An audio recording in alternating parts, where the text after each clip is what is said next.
आप सुन रहे हैं जगत गुरु तत्वदर्शी संत रामपाल जी महाराज द्वारा लिखी पुस्तक जीने की राह का पेज नंबर 35। राजा ने आज्ञा का पालन किया। जेल में सेठ जी को 20 दिन बंद हुए हो गए। निर्बल हो गया। संत जेल में गया, प्रत्येक बंदी से मिला। सेठ जी को देखकर संत ने पूछा, कहाँ के रहने वाले हो, क्या नाम है? सेठ बोला, हे महाराज, आपने पहचाना नहीं, मैं किरोड़ी मल हूँ, चंदन की दुकान वाला। संत जी बोले, अरे किरोड़ी मल, तुम दुर्बल कैसे हो गए? कुछ खाते पीते नहीं? अरे फलों की टोकरी भी भरी है, दूध का लोटा भरा है, थाली में हलवा खीर रखी है। सेठ जी बोले, हे महाराज, मौत की सजा सुना रखी है, कसम खाकर कहता हूं कि मैं निर्दोष हूं, बचा लो महाराज, मेरे छोटे छोटे बच्चे हैं। संत जी बोले, भाई मरना तो सबने है, फिर क्या डरना, खा पी कर मौज कर। सेठ जी ने सलाखों में से हाथ निकालकर चरण पकड़ लिए। बोला, बचा लो महाराज, कुछ ना खाया पिया जाता, चांदनी चौदस दिखे से।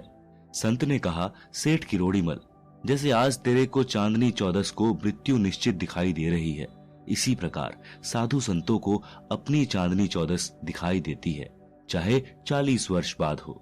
आप अध्यात्म ज्ञानहीन प्राणी मस्ती मारते हो और अचानक मौत ले जाती है, कुछ नहीं कर पाते। ऐसे ही मुझे अपनी मृत्यु का दिन दिखाई देता है, जो 40 वर्ष बाद आना है। इस कारण से खाना पीना ठीक ठीक ही लिया जाता है। मस्ती मन में कभी नहीं आती, परमात्मा की याद बनी रहती है। आपकी ज्ञान की आंखों पर अज्ञान की पट्टी बंधी है, जो सत्संग में खोली जाती है, जिससे जीने की राह मिल जाती है, मोक्ष प्राप्त होता है। संत ने राजा से कहकर सेठ को बरी करवा दिया। सेठ ने नाम लेकर कल्याण करवाया। विवाह के पश्चात की यात्रा। विवाह के पश्चात पति पत्नी का कर्तव्य बन जाता है कि एक दूसरे पर अपना विश्वास कायम रखे। भावार्थ है कि दोनों जति सती की मर्यादा का निर्वाह करें। पति को अटल विश्वास हो कि मेरी पत्नी अन्य पुरुष को कभी समर्पित नहीं हो सकती, चाहे वह कितना ही सुंदर तथा धनी हो। इस प्रकार पत्नी को अटल विश्वास हो कि मेरा पति अन्य औरत से प्रभावित होकर मिलन नहीं कर सकता, चाहे स्वर्ग से कोई अप्सरा भी आ जाए। एक कथा, एक फौजी जवान था, उसकी पत्नी सती यानी पतिव्रता थी। यह बात उसने अपने साथियों को फौज में बता दी। यह बात राजा के मंत्री शेर खान, जो कि मुसलमान था, उसके पास पहुंची तो उसने राजा को बताई और इस झूठ सच की जांच करने की प्रार्थना की।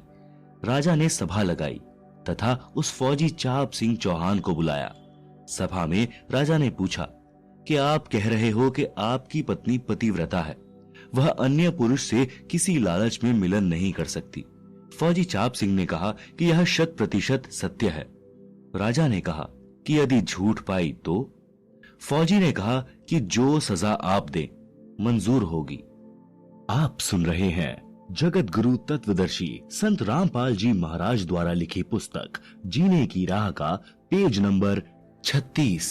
शेर खान मंत्री ने कहा कि राजा जी, यह परीक्षा मैं स्वयं करूंगा। राजा ने कहा कि ठीक है। चाप सिंह ने कहा कि मेरे विवाह के समय मिली सुहाग की निशानी, एक पटका यानी कपड़े का परना तथा कटारी यानी बड़ा चाकू मेरी पत्नी नहीं दे सकती। यदि शेर खान यह ले आया तो मैं हार मान लूंगा तथा मेरी पत्नी के शरीर का कोई चिन्ह बता देना, मैं मान लूंगा कि मेरी पत्नी धर्म से गिर गई है। शेर खान ने चाप सिंह के नगर में जाकर एक मुखबिर स्त्री से कहा कि एक चाप सिंह फौजी की पत्नी रहती है, उसके साथ मेरा मिलन करा दे, तेरे को बहुत धन दूंगा। उस स्त्री ने कहा कि यह किसी कीमत पर संभव नहीं है। फिर शेर खान ने कहा कि किसी तरह उसके घर से विवाह में मिलने वाली सुहाग की निशानी, पटका तथा कटारी ला दे, चाहे चुरा कर ला दे, तथा चाप सिंह की पत्नी सोमवती के गुप्तांग के पास या जांग सांथल पर कोई निशान हो तो वह पता कर दे। वह स्त्री मेहमान बनकर चाप सिंह की नकली बुआ बनकर सोमवती के घर गई। सोमवती के विवाह के समय तथा पश्चात चाप सिंह की बुआ आई नहीं थी। बीमार होने के कारण विवाह में भी नहीं आ सकी थी। कई दिन रुकी। सोमवती को स्नान करते देखा तो निकट जाकर उसके सुंदर शरीर की प्रशंसा के बहाने अंग अंग देखा। सोमवती के गुप्तांग के पास एक बड़ा तिल था। यह सब निशानी देखकर मुखबिर पटका तथा कटारी चुरा कर ले गई और शेर खान मंत्री ने राजा को बताया कि मैं उसके साथ मिलन करके आया हूँ। उसकी जांग में काला तिल है। यह सुहाग की वस्तु पतिव्रता किसी को नहीं देती। मेरे प्रेम में तथा धन के लालच में मेरे को दी है। राजा ने सभा लगाई, चाप सिंह को बुलाया, कहा कि यह पटका तथा कटारी किसकी है। चाप सिंह ने ध्यान से देखा तथा स्वीकारा कि मेरी है। शेर खान ने कहा कि और बताऊं? सुन, तेरी पत्नी की दाई जांग पर गुप्तांग के पास काला तिल है। चाप सिंह ने कहा कि यह सब सत्य है, परंतु मेरी पत्नी अपने धर्म से नहीं गिर सकती। राजा ने कहा कि तू अब भी वही रट लगा रहा है, तू झूठा है। तेरे को आज से 1 महीने बाद फांसी दे दी जाएगी। तेरी जो अंतिम इच्छा हो वह बता। चाप सिंह ने कहा कि मैं अपनी पत्नी से मिलना चाहता हूँ। राजा ने आज्ञा दे दी। चाप सिंह अपनी पत्नी के पास गया, उसको बेवफाई के कारण ऊंच नीच कहा और बताया कि मेरे को उस दिन तेरे कारण फांसी लगेगी। सोमवती ने बताया कि आपकी बुआ का नाम लेकर एक स्त्री आई थी। उसने मेरे अंग का चिन्ह देखा तथा पटका और कटारी चुरा कर ले गई। चाप सिंह ने बताया कि मंत्री शेर खान आया था, उसने यह सब षड्यंत्र रचा है। चाप सिंह वापस लौट गया। फांसी वाले दिन से 1 सप्ताह पहले सोमवती राजा की नगरी में एक नर्तकी यानी नाचने वाली बनकर गई और राजा को नृत्य दिखाने के लिए कहा। राजा ने आज्ञा दे दी। पूरे सभासद उपस्थित थे। मंत्री शेर खान भी उपस्थित था।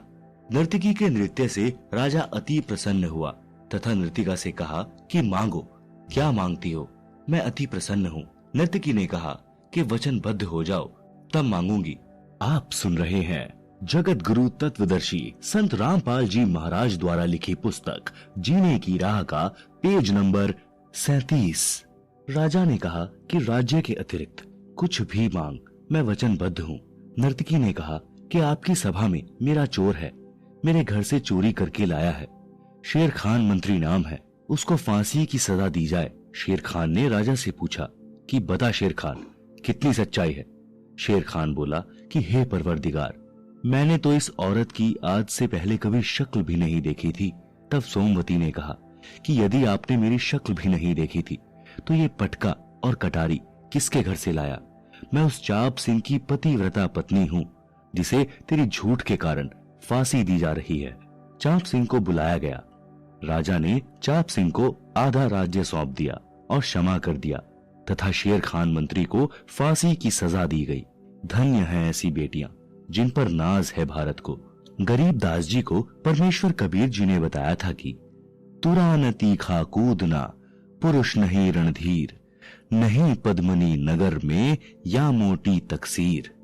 भावार्थ, कबीर जी ने बताया है कि गरीब दास जिस नगर व देश में तुरा यानी घोड़ा तेज दौड़ने व ऊंचा कूदने वाला नहीं है और नागरिक रणधीर यानी शूरवीर नहीं है, और जिस देश व नगर में पद्मिनी यानी पतिव्रता स्त्री नहीं है, तो यह मोटी तकसीर यानी बहुत बड़ी गलती है, यानी कमी है। इस प्रकार का चरित्रवान स्त्री पुरुष दोनों का होना अनिवार्य है।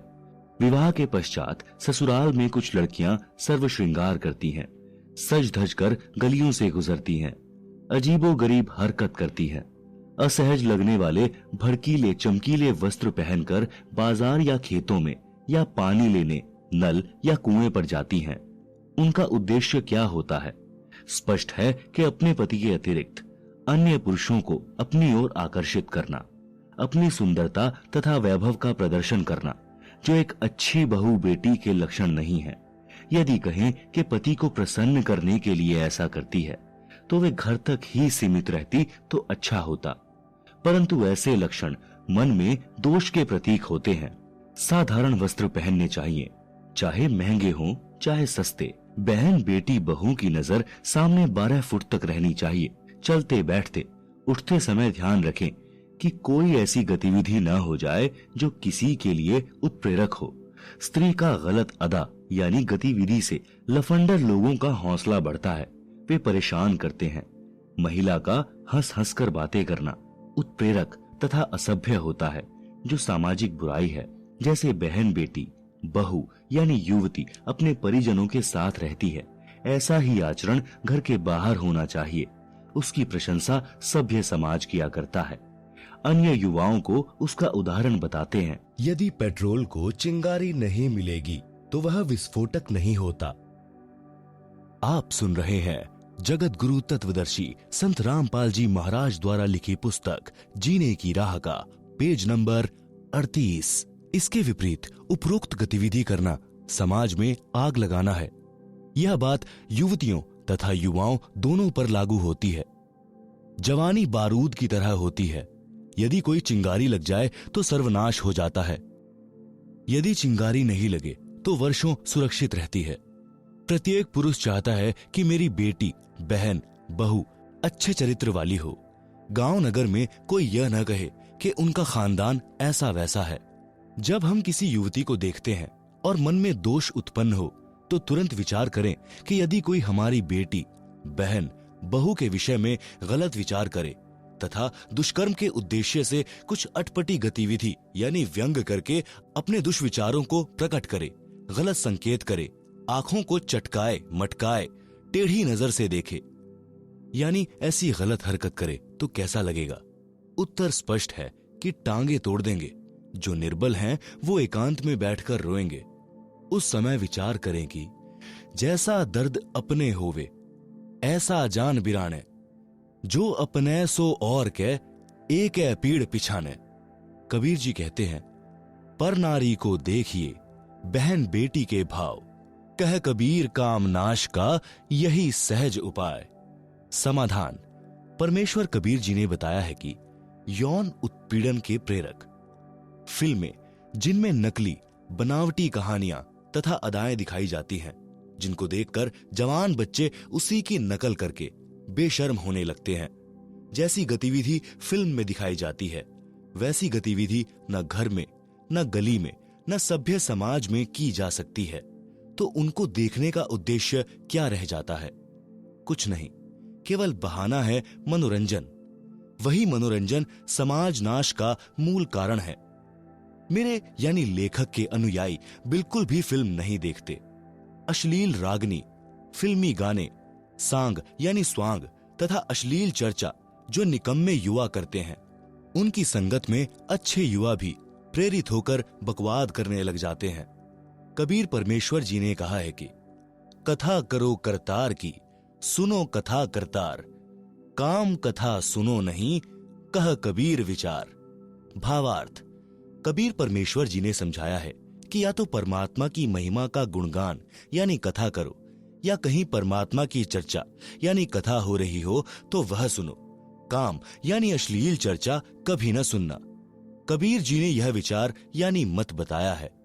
विशेष मंथन। काम प्रक्रिया को विशेष विवेक के साथ समझें। पति पत्नी मिलन को समाज मान्यता देता है कि आप दोनों परस्पर संतान उत्पन्न करो। सबके माता पिता ने संतानोत्पत्ति की प्रक्रिया की, जिसे संभोग कहते हैं, किया, जिससे अपना तथा अपने भाई बहनों का जन्म हुआ। तो विचार करें कि यह क्रिया कितनी पवित्र तथा अच्छी है, जिससे अपने को अनमोल मानव शरीर मिला है। कोई डॉक्टर बना, कोई सैनिक, कोई मंत्री तो कोई इंजीनियर बना है, कोई किसान बना है जिसने सबको अन्न दिया, कोई मजदूर बना जिसने आपके महल खड़े किए, कोई कारीगर बना। मानव शरीर में हम भक्ति, दान, धर्म के कर्म करके अपने जीव का कल्याण करा सकते हैं। संभोग क्रिया यह है। इसको कितना ही बकवाद करके, रागनी गाकर, फिल्मी गाने गा सुनाकर मलिन वासना रूप दें, बात इतनी ही है। यह पर्दे में करना सभ्यता है। पशु पक्षी प्रजनन क्रिया करते हैं जो खुले में करते हैं, जो अच्छा सा नहीं लगता। मानव सभ्य प्राणी है, उसको पर्दे में तथा मर्यादा में रहकर सभ्यता को बनाए रखना है। आप सुन रहे हैं जगत गुरु तत्वदर्शी संत रामपाल जी महाराज द्वारा लिखित पुस्तक जीने की राह का पेज नंबर 39। उपरोक्त विचार पढ़कर आप में किसी भी बहन, बेटी, बहू की ओर देखकर अश्लील विचार उत्पन्न नहीं हो सकते। यही क्रिया दादा दादी ने की, जिससे अपने पिताजी का जन्म हुआ। नाना नानी ने की, जिससे माताजी का जन्म हुआ। जिन माता पिता ने अपने को उत्पन्न किया, पाला पोसा, कितने अच्छे हैं अपने माता पिता, जिनकी उत्पत्ति भी काम क्रिया से हुई। तो यह क्या अश्लील है? इसको खानाबदोश लोग अश्लीलता से पेश कर, अश्लील रंग देकर समाज में आग लगाते हैं। देश के संविधान में प्रावधान है कि यदि कोई पुरुष किसी स्त्री से छेड़छाड़ करता है तो उसे 3 वर्ष की सजा दी जाती है। यदि किसी स्त्री से रेप करता है तो 10 वर्ष की सजा होती है। कानून का ज्ञान होने से इंसान बुराई दुराचार से डरता है। कानून का ज्ञान होना आवश्यक भी है। इस तरह के पाप काल ब्रह्म करवाता है। काल कौन है जाने सृष्टि रचना में इसी पुस्तक के पृष्ठ 254 पर। फिल्म नहीं देखनी है। फिल्म बनावटी कहानी होती है जिसे देखते समय हम भूल जाते हैं कि जो इसके पात्र हैं वे रोजी रोटी के लिए धंधा चला रहे हैं। करोड़ों रुपए एक फिल्म में काम करने के लेते हैं। भोले युवक विवेक खोकर उनके फैन यानी प्रशंसक बन जाते हैं। वे अपना धंधा चला रहे हैं। आप मूर्ख बनकर सिनेमा देखने में धन व्यर्थ करते हैं। जिस हीरो हीरोइन के आप फैन बने हैं, आप उनके घर जाकर देखें, वे आपको पानी भी नहीं पिलाएंगे।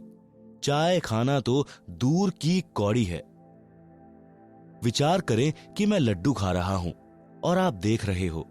आप कह रहे हो कि वाह, लड्डू बड़े स्टाइल से खा रहा है। आपको क्या मिला? यही दशा फिल्मी एक्टरों तथा दर्शकों की है। हमने अपनी सोच बदलनी है। जैसे हम अश्लील मूर्तियां देखते हैं तो अश्लीलता उत्पन्न होती है, क्योंकि उस उत्तेजक मूर्ति ने अंदर चिंगारी लगा दी, पेट्रोल सुलगने लगा। ऐसी तस्वीरों को तिलांजलि दे दें। जैसे हम देशभक्तों की जीवनी पढ़ते हैं और मूर्ति देखते हैं तो हमारे अंदर देशभक्ति की प्रेरणा होती है।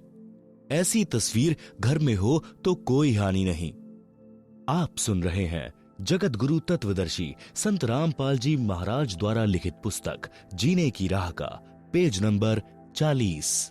यदि हम साधु संत, फकीरों तथा अच्छे चरित्रवान नागरिकों की जीवनी पढ़ते सुनते हैं तो सर्वदोष शांत होकर हम अच्छे नागरिक बनने का विचार करते हैं। इसलिए हमें संत तथा सत्संग की अति आवश्यकता है। जहां अच्छे विचार बताए जाते हैं, हम अपनी छोटी सी बेटी को स्नान कराते हैं, वस्त्र पहनाते हैं। इस प्रकार सब करते हैं। वही बेटी विवाह के पश्चात ससुराल जाती है। अन्य की बेटी हमारे घर पर बहू बनकर आती है। अब नया क्या हो गया? यह शुद्ध विचार से विचारने की बात है। इस प्रकार विवेक करने से खानाबदोश विचार नष्ट हो जाते हैं, साधु भाव उत्पन्न हो जाता है। समाचार पत्रों में भी इतनी अश्लील तस्वीरें छपती हैं जो युवाओं को असामान्य कर देती हैं। कुछ कच्छे की प्रसिद्धि में लड़कियां केवल अंडरवेयर तथा चोली यानी ब्रेजियर पहनती हैं, जो गलत है। इसी प्रकार पुरुष भी अंडरवेयर यानी कच्छे की प्रसिद्धि के लिए केवल कच्छा पहनकर खड़े दिखाई देते हैं, जो महानीचता का प्रतीक है। इनको बंद किया जाना चाहिए। इसके लिए सभ्य संगठन की आवश्यकता है, जो संवैधानिक तरीके से इस प्रकार की अश्लीलता को बंद कराने के लिए संघर्ष करे तथा मानव को चरित्रवान, दयावान बनाने के लिए अच्छी पुस्तकें उपलब्ध करवाए, सत्संग की व्यवस्था करवाए। अच्छे विचार सुनने वाले बच्चे संयमी होते हैं। देखने में आता है कि जिस बेटी का पति विवाह के कुछ दिन पश्चात फौज में अपनी ड्यूटी पर चला गया, लगभग 8-9 महीने छुट्टी पर नहीं आता। कुछ बेटियों के पति अपने रोजगार के लिए विदेश चले जाते हैं और 3 वर्ष तक भी नहीं लौटते। वे बेटियां संयम से रहती हैं, किसी गैर पुरुष को स्वप्न में भी नहीं देखती। ये उत्तम खानदान की बेटियां हैं। पुरुष भी इतने दिन संयम में रहता है। वे बच्चे ऊंचे घर के हैं, असल खानदान के होते हैं। जो भड़वे होते हैं वे ताक झांक करते रहते हैं। सिर के बालों की नए स्टाइल से कटिंग कराकर, काले पीले चश्मे लगाकर गली गली में कुत्तों की तरह फिरते हैं। वे खानाबदोश होते हैं। वे किसी गलत हरकत को करके बसे बसाए घर को उजाड़ देते हैं, क्योंकि वे किसी बहन बेटी को 19-21 कहेंगे, जिससे झगड़ा होगा। लड़ाई का रूप न जाने कहां तक विशाल हो जाए। किसी की मृत्यु भी हो सकती है। उस एक भड़वे ने 2 घरों का नाश कर दिया। इसलिए अपने बच्चों को बचपन से ही सत्संग के वचन सुनाकर विचारवान तथा चरित्रवान बनाना चाहिए। चरित्रवान की कथा। एक शुकदेव ऋषि थे। वे श्री वेदव्यास के पुत्र थे। एक दिन वे दीक्षा लेने के उद्देश्य से राजा जनक जी के पास मिथिला नगरी में गए। राजा जनक ने कहा कि शुकदेव कल सुबह नाम दूंगा। उनके ठहरने की व्यवस्था अलग भवन में कर दी। एक सुंदर युवती को ऋषि जी की सेवा में परीक्षा लेने के उद्देश्य से भेजा। युवती शुकदेव जी के पलंग पर पैरों की ओर बैठ गई। ऋषि जी ने पैर सिकोड़कर और मोड़ लिए। युवती ऋषि जी की ओर निकट हुई तो उठकर खड़े हो गए। कहा कि हे बहन, आप अच्छे घर की बेटी दिखाई देती हो, कृपया कमरे से बाहर जाएं, नहीं तो मैं चला जाता हूं। लड़की चली गई। राजा जनक से बताया कि सुच्चा व्यक्ति है, ऐसे ऐसे हुआ। सुबह राजा जनक जी ने ऋषि शुकदेव जी से पूछा कि आपसे मिलने स्त्री आई थी। आपने उसे अंगीकार न करके अच्छे संयम का प्रदर्शन किया है। आप संयमी व्यक्ति हैं। धन्य हैं आपके माता पिता। आप सुन रहे हैं जगत गुरु तत्वदर्शी संत रामपाल जी महाराज द्वारा लिखित पुस्तक जीने की राह का पेज नंबर 41। कबीर परमेश्वर जी के विचार इनसे भी उच्च तथा श्रेष्ठ हैं। वे कहते हैं कि ऋषि शुकदेव भी आत्मज्ञानी नहीं था, क्योंकि जब युवती शुकदेव के पलंग पर बैठी तो शुकदेव ने उसे स्त्री समझकर अपने शरीर से छूने नहीं दिया और खड़ा होकर बाहर जाने की तैयारी कर दी। इससे स्पष्ट है कि शुकदेव जी को आत्मज्ञान नहीं था। विचार करें कि यदि युवती के स्थान पर युवक बैठ जाता तो शुकदेव जी क्या करते? वे उससे कुशल मंगल पूछते और पलंग छोड़कर खड़े नहीं होते। कहते कि भैया, पलंग एक ही है, आप पलंग पर विश्राम करो, मैं नीचे पृथ्वी पर आसन लगा लेता हूं। यदि युवक सभ्य होता तो कहता कि नहीं ऋषि जी, आप पलंग पर विराजो, मैं पृथ्वी पर विश्राम करूंगा। परंतु युवती होने के कारण ऋषि शुकदेव को काम दोष के कारण भय लगा। कबीर परमेश्वर जी ने बताया है कि स्त्री तथा पुरुष आत्मा के ऊपर दो वस्त्र हैं। जैसे गीता अध्याय 2 श्लोक 22 में कहा कि अर्जुन, जीव शरीर त्याग कर नया शरीर धारण कर लेता है, इसे मृत्यु कहते हैं। यह तो ऐसा है जैसे मनुष्य पुराने वस्त्र त्याग कर नए पहन लेता है। इसलिए आत्म तत्व को जान। उदाहरण, एक गांव में सांग यानी स्वांग मंडली आई। कई दिन सांग किया। पुराने जमाने में सांग के नाटक में पुरुष ही स्त्री का अभिनय किया करते थे। एक लड़का अपने साथी के साथ पहली बार सांग देखने गया। सांग में एक लड़के को लड़की के वस्त्र पहना रखे थे। छाती भी युवा लड़की की तरह बना रखी थी। प्रथम बार गए लड़के ने अपने साथी यानी जो कई बार सांग देख चुका था, उससे कहा कि देख कितनी सुंदर लड़की है। साथी बोला, ये लड़की नहीं लड़का है। परंतु प्रथम बार गया लड़का मानने को तैयार नहीं। उसको अपने मित्र की बातों पर विश्वास नहीं हो रहा था। सांग के समाप्त होने के पश्चात सांगी अपने उस स्थान पर गए जहां ठहरे हुए थे। दोनों लड़के भी उनके साथ वहीं गए। उस लड़के ने जो लड़की का स्वांग बनाए हुए था, अपने स्त्री वाले वस्त्र उतार कर खूंटी पर टांग दिए। छाती से बनावटी दूधी उतार कर बैग में डाल दी। कच्चे कच्चे में स्नान करने चला गया। यह देखकर नए दर्शक को विश्वास हुआ कि वास्तव में यह लड़का है। अगले दिन उस लड़के दर्शक को वह लड़की के वेश में लड़के में लड़की वाली मलिन वासना दिल में नहीं आई। उसे लड़का दिखाई दे रहा था। इसी प्रकार यदि शुकदेव ऋषि को अध्यात्म विवेक से आत्मज्ञान होता तो उससे स्त्री नहीं आत्मा रूप में पुरुष समझकर कहता कि आप पलंग पर विराजो, मैं पृथ्वी पर विश्राम करता हूं। साधु, संत, फकीर इस विचारधारा से जीवन जीते हैं, साधना करके मोक्ष प्राप्त करते हैं। आप सुन रहे हैं जगत गुरु तत्वदर्शी संत रामपाल जी महाराज द्वारा लिखित पुस्तक जीने की राह का पेज नंबर 42। संगत का प्रभाव तथा विश्वास प्रभु का। एक गांव में एक व्यक्ति के विवाह को 10-12 वर्ष हो चुके थे। संतान नहीं हुई थी। उसी गांव से बाहर लगभग 2 किलोमीटर की दूरी पर एक आश्रम था। उसमें एक सिद्ध संत रहता था। वह गांव में से भिक्षा मांगकर लाता था। उसको 3-4 या अधिक दिन खाता रहता था। एक दिन वह उस घर से भिक्षा लेने गया जिस व्यक्ति को कोई संतान नहीं थी।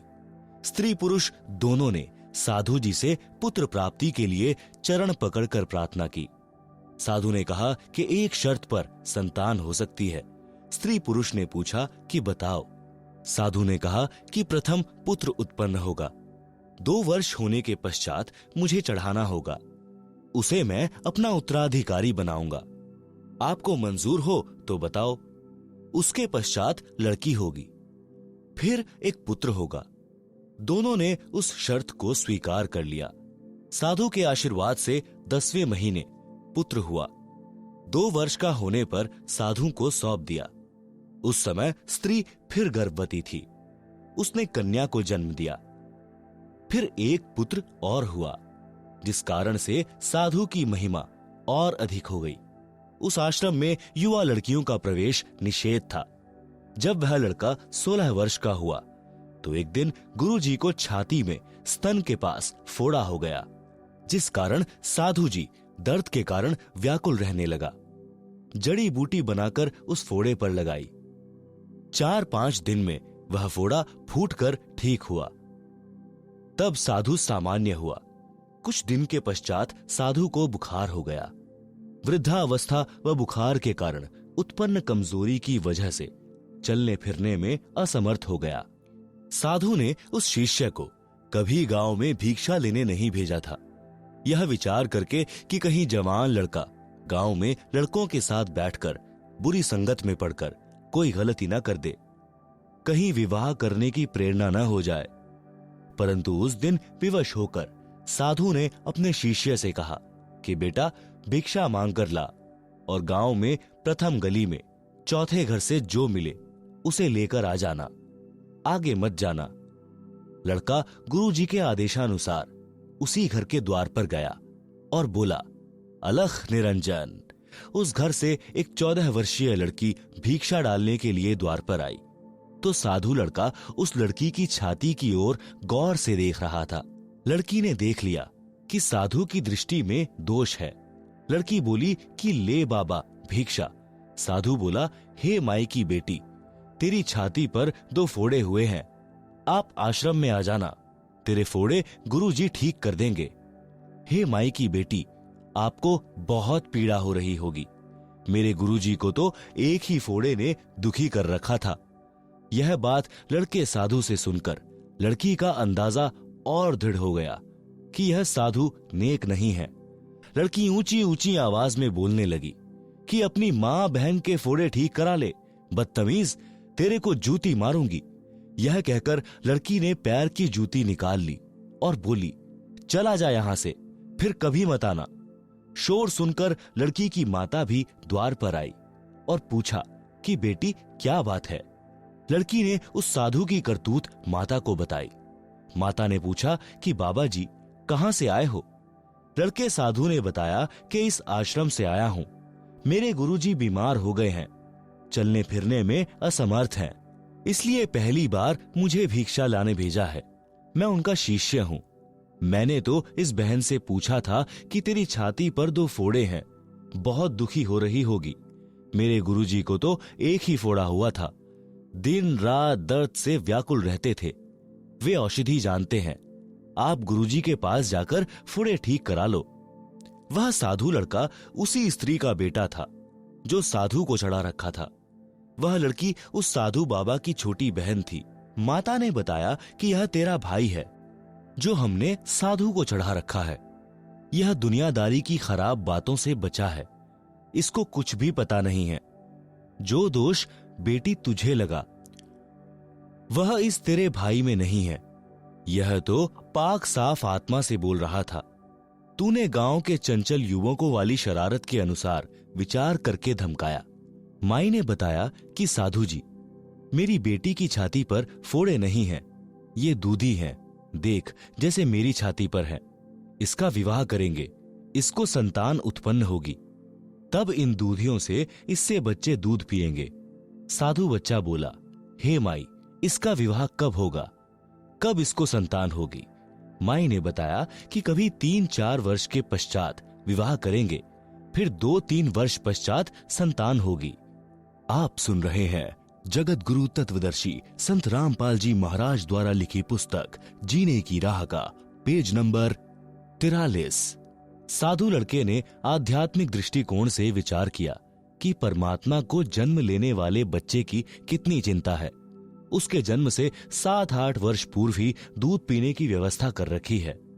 क्या वह हमारे खाने की व्यवस्था आश्रम में नहीं करेगा? हम तो गुरु शिष्य उस परमात्मा के भरोसे बैठे हैं। आज के बाद भिक्षा मांगना बंद। यह विचार कर रहा था कि माई ने पूछा, बाबा जी क्या चिंता कर रहे हो? साधु बोला कि माई, चिंता समाप्त। यह कहकर भिक्षा सहित झोली यानी थैला गली में फेंक कर आश्रम खाली हाथ आया तो गुरुजी ने पूछा कि भिक्षा क्यों नहीं लाया? झोली किसी ने छीन ली क्या? लड़के ने बताया कि गुरुजी, जब परमात्मा बच्चे के जन्म लेने से 7-8 वर्ष पूर्व ही सर्व खाने की व्यवस्था करता है तो क्या अपनी आश्रम में नहीं करेगा? अवश्य करेगा। इसलिए मैं झोली गली में फेंक आया। साधु समझ गया कि यह कामचोर रास्ते में झोली फेंक कर आ गया कि रोज भिक्षा लेने जाना पड़ेगा। साधु विवश था, कुछ नहीं बोला। सोचा कि कल मैं दुखी सुखी होकर जैसे तैसे स्वयं भिक्षा लाऊंगा। जब साधु बालक झोली तथा भिक्षा गली में फेंक कर आश्रम में चला गया तो परमात्मा ने नगर के कुछ व्यक्तियों में प्रेरणा की कि बड़े बाबा अस्वस्थ हैं। छोटे बाबा को किसी ने कुछ कह दिया। वह भिक्षा व झोली दोनों फेंक कर चला गया। साधु भूखा है, बच्चा भी भूखा रहेगा। यह विचार करके अच्छा भोजन तैयार किया। खीर फुलके दाल बनाकर पहले एक लेकर पहुंचा और साधु से कहा कि छोटा बाबा जी किसी के कहने पर रुष्ट होकर भिक्षा नहीं लाया, झोली भिक्षा फेंक आया, आप भोजन खाओ। साधु ने कहा कि पहले बालक को खिलाओ। बालक बोला कि पहले गुरुजी खाएंगे फिर चेला खाएगा। साधु भोजन खाने लगा। इतने में दूसरा हलवा पूरी छोले लेकर आ गया। इस प्रकार लगभग 10 व्यक्ति गांव के यही विचार करके भोजन लेकर आश्रम में पहुंचे। चेला बोला कि वाह भगवान, हमें पता नहीं था कि आप कितने अच्छे हो, इसीलिए आपके नाम की चिंता कम, भोजन की अधिक रहती थी। गांव वालों ने नंबर बांध लिया कि एक दिन एक घर से साधुओं का भोजन भेजा जाए। ऐसा ही हुआ।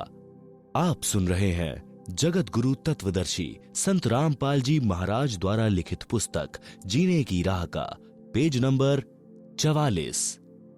शिक्षा। जैसी संगत वैसी रंगत। अपना दोष दूसरे में दिखता है। परमात्मा पर विश्वास बिना भक्त अधूरा है। मांगकर खाना भी शास्त्र विरुद्ध है, क्योंकि यदि भक्त की श्रद्धा तथा भावना सच्ची है तो परमात्मा व्यवस्था कर देता है। परंतु गृहस्थी के कर्म करके भोजन ग्रहण करना सर्वोत्तम है। साधु संत का कर्म सत्संग करना, भक्ति करना है। यदि सच्ची श्रद्धा से करता है तो उसे मांगने की आवश्यकता नहीं पड़ेगी। संत गरीबदास जी ने परमात्मा कबीर जी से प्राप्त ज्ञान से अपनी अमृतवाणी में कहा है कि वैराग प्रकरण के अंग से कुछ वाणी। गरीब नट पेरना कांजर सांशी मांगत है भटियारे, जाकी तारी लागी तत में मोती देत उधारे। गरीब द्रौपद सुता के चीर बढ़ाए बिन ही ताने काते, सकल मनोरथ पूर्ण साहिब तुम क्यों मांगन जाते। गरीब आप ते आवे रत्न बराबर, मांग्या आवे लोहा, लक्षण नहीं जोग के जोगी जा बसिया बन खोहा। गरीब तू का कारण फिरे कूकरा, सतघर फिर आवे, ये तो लक्षण नहीं जोग के क्यों बाणा बिरदल जावे। गरीब जिनको आत्मज्ञान नहीं है वे मांगे रे भाई, चावल चून इकट्ठा करके ब्याज बधावे जाई। गरीब जो मांगे सो भड़वा कहिए, दर दर फिरे अज्ञानी, योगी योग संपूर्ण जिसका जो मांग न पीवे पानी। गरीब कद नारद जमात चलाई, व्यास न टुकड़ा मांग्या, वशिष्ठ विश्वामित्र ज्ञानी, शब्द विहंगम जाग्या। गरीब, कबीर पुरुष के बालद आई, नौलख बोड़ी लाहा, केशव से बण जारे जिसके, देवै यज्ञ जुलाहा। भावार्थ, उपरोक्त वाणियों का भाव है कि जो सत्य भक्ति शास्त्र अनुकूल नहीं करते, वे साधु वेश बनाकर ऐसे मांगते फिरते हैं जैसे कुत्ता टूक रोटी के लिए 70 घरों में जाता है। जैसे अन्य जाति वाले नट पेरने, कांजर व सांशी लोग रोटी के लिए भटकते थे। यदि साधु भी ऐसे ही करता है तो उसकी साधना में त्रुटि है। परमेश्वर कबीर जी अपना दैनिक कर्म जुलाहे का करते थे तथा सत्य साधना भी करते थे। वे सत्संग भी करते थे। सत्य भक्ति करने वाले की परमात्मा कैसे सहायता करता है, यह प्रमाण स्वयं कबीर जी ने दिया है। कथा इस प्रकार है। आप सुन रहे हैं जगत गुरु तत्वदर्शी संत रामपाल जी महाराज द्वारा लिखित पुस्तक जीने की राह का पेज नंबर 45। परमेश्वर कबीर जी द्वारा काशी शहर में भोजन भंडारा यानी लंगर यानी धर्म यज्ञ की व्यवस्था करना। शेख तकी सब मुसलमानों का मुखिया अर्थात मुख्य पीर था, जो पहले से ही परमेश्वर कबीर जी से खार खाए था, अर्थात पहले से ही ईर्ष्या करता था। सर्व ब्राह्मणों तथा मुल्ला काजियों व शेख तकी ने मजलिस यानी मीटिंग करके षड्यंत्र के तहत योजना बनाई कि कबीर निर्धन व्यक्ति है, इसके नाम से पत्र भेज दो कि कबीर जी काशी में बहुत बड़े सेठ हैं। उनका पूरा पता है कबीर पुत्र नूर अली अंसारी, जुलाहों वाली कॉलोनी, काशी शहर। कबीर जी 3 दिन का धर्म भोजन भंडारा करेंगे। सर्व साधु संत आमंत्रित हैं। प्रतिदिन प्रत्येक भोजन करने वाले को एक दोहर यानी जो उस समय का सबसे कीमती कंबल के स्थान पर माना जाता था, एक मोहर यानी 10 ग्राम स्वर्ण से बनी गोलाकार की मोहर दक्षिणा देंगे। प्रतिदिन जो जितनी बार भी भोजन करेगा, कबीर उसको उतनी बार ही दोहर तथा मोहर दान करेगा। भोजन में लड्डू, जलेबी, हलवा, खीर, दही बड़े, मालपूड़े, रसगुल्ले आदि आदि सब मिष्ठान खाने को मिलेंगे। सूखा सीधा यानी आटा चावल, दाल आदि सूखे जो बिना पकाए हुए, घी बुरा भी दिया जाएगा। एक पत्र शेख तकी ने अपने नाम तथा दिल्ली के बादशाह सिकंदर लोधी के नाम भी भिजवाया। निश्चित दिन से पहले वाली रात्रि को ही साधु संत भक्त एकत्रित होने लगे। अगले दिन भंडारा होना था। परमेश्वर कबीर जी को संत रविदास जी ने बताया कि आपके नाम के पत्र लेकर लगभग 18 लाख साधु संत व भक्त काशी शहर में आए हैं, भंडारा खाने के लिए आमंत्रित हैं। कबीर जी अब तो अपने को काशी त्याग कर कहीं और जाना पड़ेगा। कबीर जी तो जानी जान थे, फिर भी अभिनय कर रहे थे। बोले, रविदास जी झोपड़ी के अंदर बैठ जा, सांकल लगा ले, अपने आप झक मारकर चले जाएंगे, हम बाहर निकलेंगे ही नहीं। परमेश्वर कबीर जी अपनी राजधानी सत्यलोक में पहुंचे। वहां से 9 लाख बैलों के ऊपर गधों जैसा बोरा यानी थैला रखकर उनमें पका पकाया सर्व सामान भरकर तथा सूखा सामान यानी चावल, आटा, खांड, बुरा, दाल, घी आदि भरकर पृथ्वी पर उतरे। सत्यलोक से ही सेवादार आए। परमेश्वर कबीर जी ने स्वयं बंजारे का रूप बनाया और अपना नाम केशव बताया। दिल्ली के सिकंदर बादशाह तथा उसका धार्मिक पीर शेख तकी भी आया। काशी में भोजन भंडारा चल रहा था। सबको प्रत्येक भोजन के पश्चात एक दोहर तथा एक मोहर यानी 10 ग्राम सोना दक्षिणा दी जा रही थी। कई बेईमान संत तो दिन में 4-4 बार भोजन करके चारों बार दोहर तथा मोहर ले रहे थे। कुछ सूखा सीधा यानी चावल, खांड, घी, दाल, आटा भी ले रहे थे। आप सुन रहे हैं जगत गुरु तत्वदर्शी संत रामपाल जी महाराज द्वारा लिखित पुस्तक जीने की राह का पेज नंबर 46। यह सब देखकर शेख तकी ने तो रोने जैसी शक्ल बना ली। सिकंदर लोदी राजा के साथ उस टेंट में गया जिसमें केशव नाम से स्वयं कबीर जी वेश बदलकर बंजारे यानी उस समय के व्यापारियों को बंजारे कहते थे के रूप में बैठे थे। सिकंदर लोदी राजा ने पूछा, आप कौन हैं? क्या नाम है? आप जी का कबीर जी से क्या संबंध है? केशव रूप में बैठे परमात्मा जी ने कहा कि मेरा नाम केशव है, मैं बंजारा हूं। कबीर जी मेरे पगड़ी बदल मित्र हैं।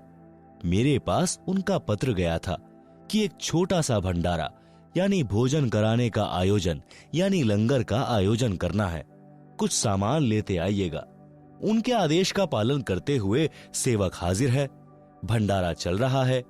शेख तकी तो कलेजा पकड़कर जमीन पर बैठ गया जब यह सुना कि एक छोटा सा भंडारा करना है जहां पर 18 लाख व्यक्ति भोजन करने आए हैं। प्रत्येक को दोहर तथा मोहर और आटा, दाल, चावल, घी, खांड भी सूखा सीधा रूप में दिए जा रहे हैं। इसको छोटा सा भंडारा कह रहे हैं।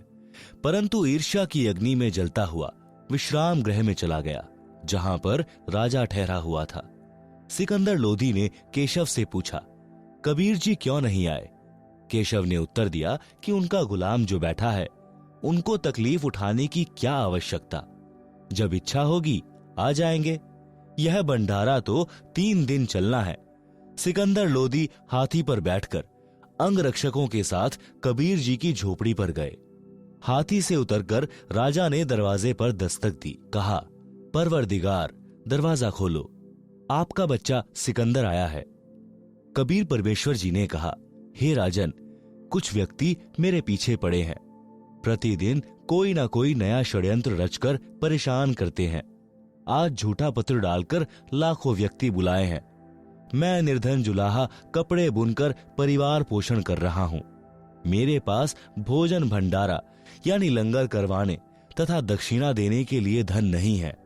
मैं रात्रि में परिवार सहित काशी नगर को त्याग कर कहीं दूर स्थान पर चला जाऊंगा।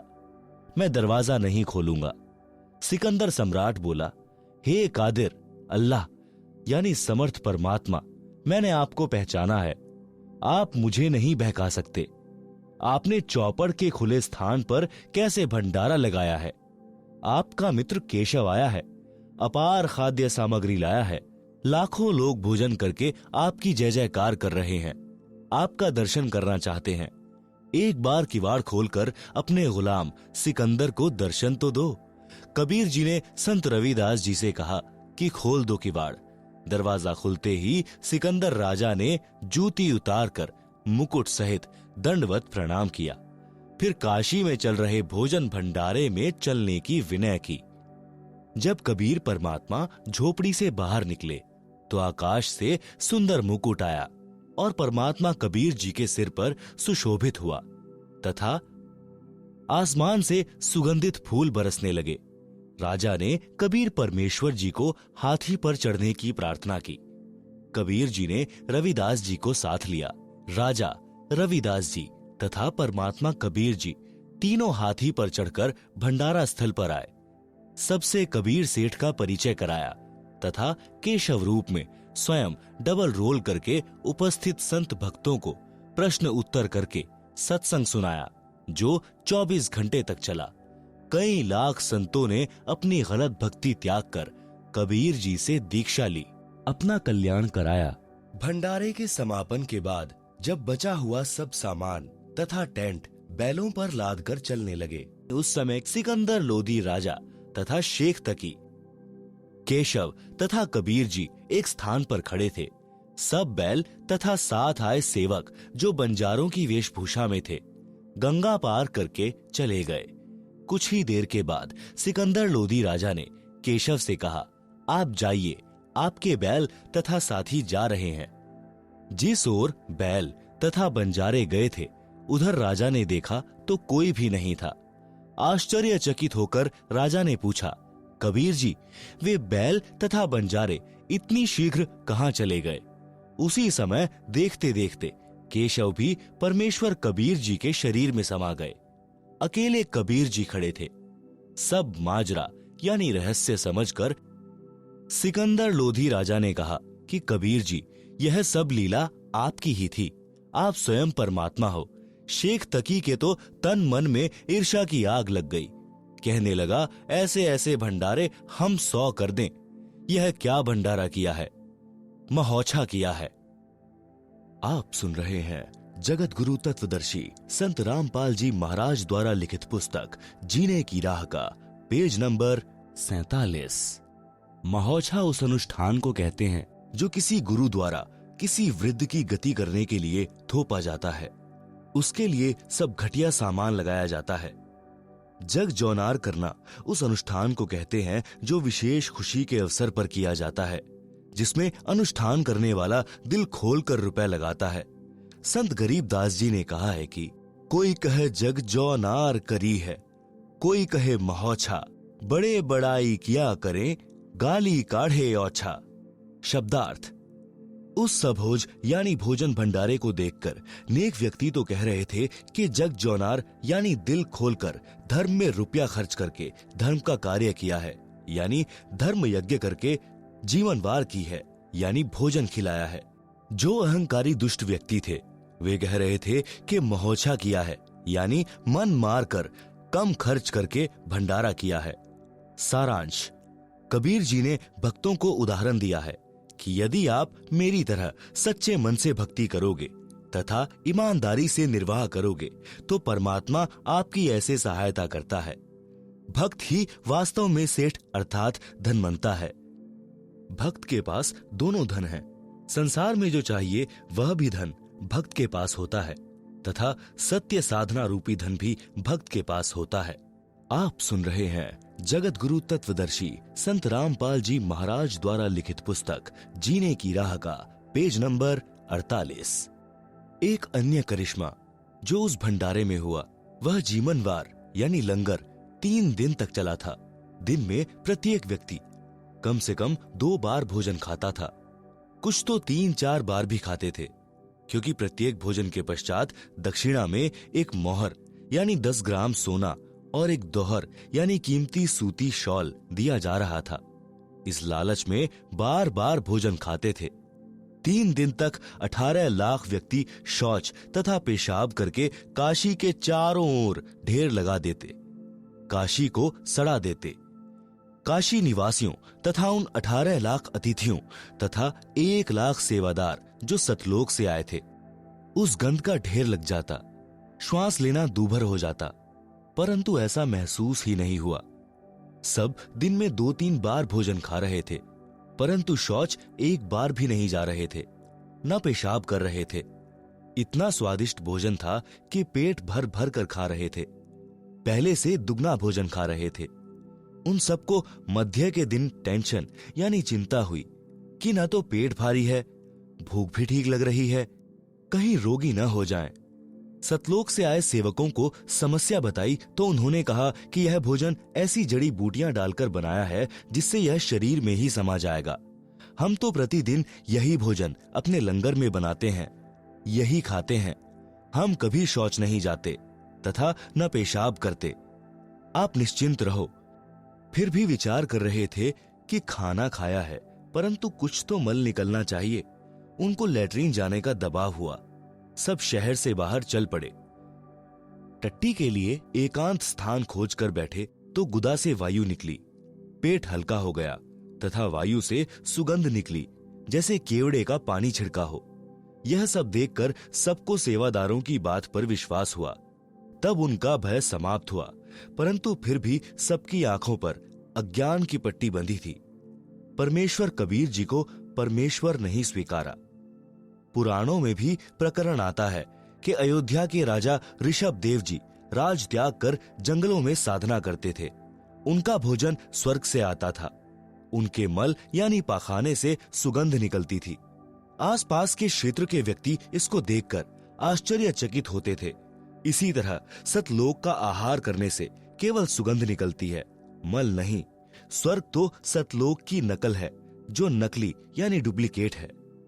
एक प्रश्न, भक्ति करने के लिए घर त्याग कर जाना या घर पर रहकर भक्ति करना, कौन सा श्रेष्ठ है? उत्तर, शास्त्र विधि अनुसार पूर्ण गुरु से दीक्षा लेकर भक्ति मर्यादा का निर्वाह करते हुए आजीवन साधना करने से मोक्ष होगा। यदि घर त्याग कर वन में चले गए तो भोजन के लिए फिर गांव या शहर में गृहस्थी के द्वार पर आना होगा। गर्मी सर्दी बारिश से बचने के लिए कोई कुटी बनानी पड़ेगी, वस्त्र भी मांगने पड़ेंगे। वह फिर घर बन गया, इसलिए घर पर रहो, सत्य साधना करो, मोक्ष निश्चित है। विवाह हो या ना हो, दोनों ही भक्ति करके मोक्ष प्राप्त कर सकते हैं। कई व्यक्ति कहते हैं कि भक्ति ब्रह्मचारी जीवन में ही हो सकती है। इसका भी उत्तर है कि सत्य साधना शास्त्र अनुसार करके दोनों मोक्ष प्राप्त कर सकते हैं। आप सुन रहे हैं जगत गुरु तत्वदर्शी संत रामपाल जी महाराज द्वारा लिखित पुस्तक जीने की राह का पेज नंबर 49। उदाहरण, हम मानते हैं कि भक्त ध्रुव जी तथा भक्त प्रहलाद जी ने मोक्ष प्राप्त किया है। इन दोनों ने विवाह कराया था, बच्चे भी थे। प्रहलाद जी का पुत्र बैलोचन था, पोता राजा बलि था जिसने 100 यज्ञ की थी। भगवान ने 52 रूप धारण करके 3 कदम जमीन दक्षिणा में मांगी थी। जो कहते हैं कि ब्रह्मचारी पुरुष ही मोक्ष के अधिकारी हैं, तो विचार करें कि हिजड़े यानी खुसरे तो सदा ही ब्रह्मचारी हैं, वे तो और अधिक अधिकारी हुए। सत्य साधना करने से हिजड़े, ब्रह्मचारी, गृहस्थी तथा स्त्री सब मोक्ष प्राप्त कर लेते हैं। संत गरीब दास जी ने कबीर जी के ज्ञान को बताया है कि गरीब डेरे डांडे खुश रहो, खुसरे लहे ना मोक्ष। ध्रुव प्रहलाद पार हुए, फिर डेरे यानी घर में क्या दोष।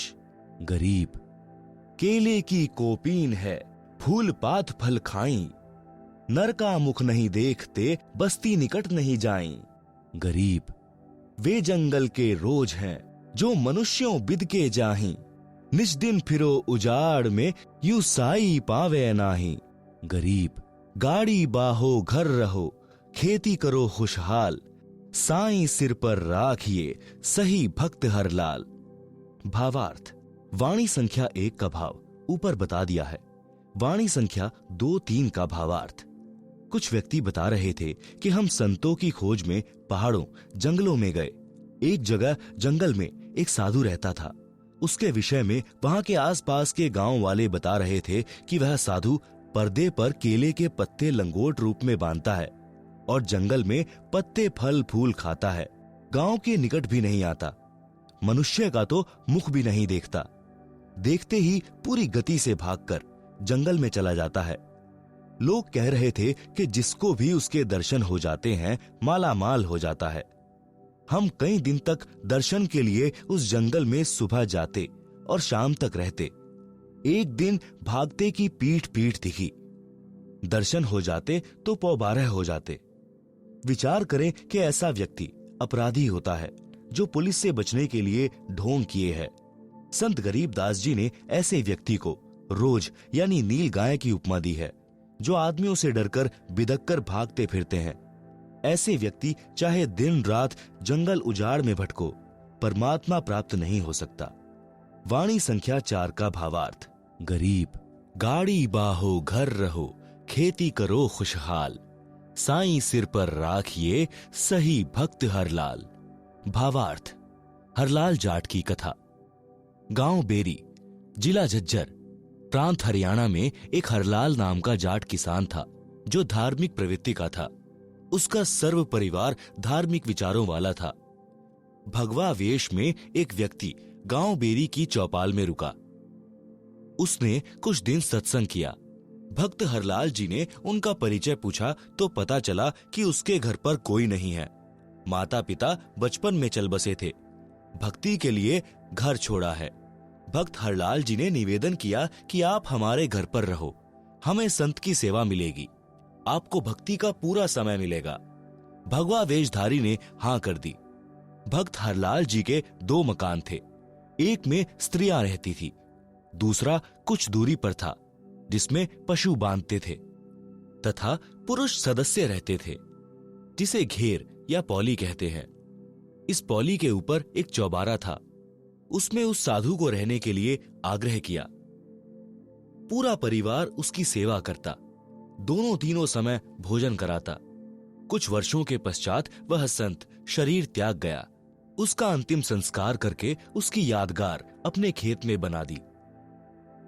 आप सुन रहे हैं जगत गुरु तत्वदर्शी संत रामपाल जी महाराज द्वारा लिखित पुस्तक जीने की राह का पेज नंबर 50। श्री हरलाल जाट जी बैलगाड़ी के द्वारा व्यापारियों का सामान एक मंडी से दूसरी मंडी में किराए पर लाता ले जाता था, जैसे वर्तमान में ट्रक या कैंटर आदि से भाड़े पर माल एक मंडी से दूसरी मंडी में लाते ले जाते हैं। सन 1750 के आसपास का समय था जब बैलगाड़ियों द्वारा शक्कर, बुरा, चावल, गेहूं, ज्वार, गुड़, बाजरा, गवार आदि आदि को भाड़े पर ढोते थे। बेरी से नजफगढ़ की मंडी का रास्ता गांव छुड़ानी से होकर जाता था। श्री हरलाल जी का एक बैल गोरे रंग का था जो कामचोर था। गाड़ी में चलते चलते कुछ देर बाद बैठ जाता। उसको डंडों से मार पीट करके उठाया जाता। कुछ दूरी पर फिर बैठ जाता। यह सिलसिला चलता रहा। एक दिन गर्मियों के मौसम में सुबह के लगभग 4 बजे श्री हरलाल जी नजफगढ़ की मंडी से गाड़ी भरकर लौट रहा था। गांव छुड़ानी के पास एक कुएं से कुछ दूरी पर वह बैल बैठ गया। हरलाल जी उसको डंडा मारने लगा। उस कुएं पर गांव छुड़ानी के संत गरीबदास जी स्नान कर रहे थे। उन्होंने कहा कि हे हरलाल, मत मार, गऊ का जाया है। संत गरीबदास जी जाट किसान थे। साधारण वेशभूषा जो हरियाणा की थी, धोती कुर्ता पहनते थे। हरलाल जी बोले, भाई, इसने मेरा खून पी रखा है। आधा मील चलता है, बैठ जाता है। संत गरीबदास जी उस बैल के पास गए और उसके कान में कुछ बोला। उसी समय वह गोरा बैल तुरंत खड़ा हो गया। संत गरीबदास जी बोले, अब यह बैल ठीक चलेगा। श्री हरलाल जी को विश्वास नहीं हुआ। गाड़ी लेकर चल पड़ा। वह गोरा बैल दूसरे बैल से भी तेज गति से चलने लगा। छुड़ानी गांव से बेरी तक बैठा भी नहीं तो श्री हरलाल जी के आश्चर्य तथा खुशी का ठिकाना नहीं रहा। उसने घर पर अपने परिवार वालों से बताया तो उनको भी यकीन नहीं हो रहा था। उसके पश्चात हरलाल जाट गांव छुड़ानी में गया। उससे गलती यह लगी थी कि उसने उस स्नान करने वाले का नाम नहीं पूछा था। उल्टे पांव गांव छुड़ानी को चल पड़ा। विचार किया था कि शायद प्रतिदिन उसी समय स्नान करने आता होगा, इसलिए सुबह 4 बजे उसी कुएं पर पहुंचा तो संत गरीबदास जी ने पूछा कि हे हरलाल भाई, उस बैल के बारे में जानने आए हो क्या? हरलाल जी ने कहा कि आपसे कुछ नहीं छुपा है। मैं आपसे यही जानने आया हूं कि आपने क्या जादू कर दिया। वह बैल तो दूसरे से भी तेज चलता है। संत गरीबदास जी ने पूछा कि यह बता, आपके चौबारे में एक साधु रहता था, उसका क्या हाल है? मैं एक दिन उससे मिलकर आया था। उस दिन आप गाड़ी लेकर कहीं गए हुए थे। हरलाल जी ने बताया कि वह तो 4 वर्ष पहले चोला त्याग गया। उसकी यादगार यानी मेंढी भी बना रखी है। संत गरीबदास जी ने कहा कि यह गोरा बैल वही पाखंडी बाबा है। मैंने उससे ज्ञान चर्चा की थी। उसको समझाया था कि आपकी भक्ति गलत है। आप भक्ति भी नहीं करते हो, खाते हो और सो जाते हो। परमात्मा के दरबार में जब लेखा होगा तब आपको पता चलेगा। जो खा रहे हो यह देना पड़ेगा।